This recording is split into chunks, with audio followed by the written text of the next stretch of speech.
புவனகிரி அருகே நெல் அறுவடை பரிசோதனை செய்யாமல் போனதால் நெற்கதிர்கள் வயலில் கருகி நாசமாகின. விடியா திமுக ஆட்சியில் பயிர் காப்பீட்டுக்கான இழப்பீடு கிடைக்காமல் விவசாயிகள் வேதனை அடைந்துள்ளனர்.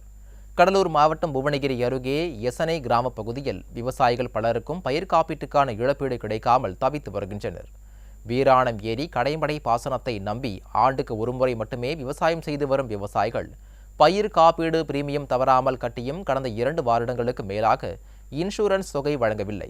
இந்த ஆண்டு பயிர் காப்பீடு அறுவடை பரிசோதனையை காப்பீட்டு நிறுவனம் செய்ய மறுப்பதாக கூறும் விவசாயிகள் நெல்லை அறுவடை செய்யாமல் விட்டதால் வயலிலேயே கருகி விட்டதாக வேதனை தெரிவித்தனர். இது குறித்து மாவட்ட நிர்வாகம் உட்பட பல உயர் அதிகாரிகளிடம் புகார் அளித்தும் விடியா அரசு எந்த நடவடிக்கையும் எடுக்கவில்லை என விவசாயிகள் கண்ணீர் வடிக்கின்றனர். தங்களது கிராம விவசாயிகளுக்கு உடனடியாக பயிர் காப்பீட்டு நிவாரணம் வழங்க வேண்டும் எனவும் கோரிக்கை விடுத்துள்ளனர். இன்சூரன்ஸ் பண்ண சொல்றாங்க, இன்சூரன்ஸ் பண்ணியிருக்கிறோங்க. இன்சூரன்ஸ் கம்பெனிக்காரங்க இந்த ஒரு சில சர்வே நம்பரை பதிவு பண்ணி இந்த சர்வே நம்பரில் ஆய்வு பண்ண போறோன்னு வராங்க. வந்து அவங்களோட ஒத்துழைப்போட நாங்கள் ஆய்வு பண்ணி காட்டுறோம். ஆனால் ஆய்வு பண்ணவே அவங்க மறுக்கிறாங்க. இதெல்லாம் எடுத்துக்க முடியாதுங்க அப்படின்னு சொல்றாங்க.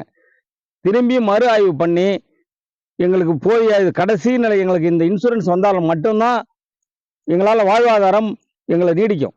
அதனால் மீண்டும் கண்டிப்பாக மறு ஆய்வு பண்ணி இன்சூரன்ஸ் கம்பெனிக்காரங்க எங்களுக்கு இன்சூரன்ஸ் பண்ணுறதுக்கு அதுக்கான எல்லா ஆவணங்களும் செய்யுமாறு தயவு செய்து கேட்டுக்கொள்கிறோம்.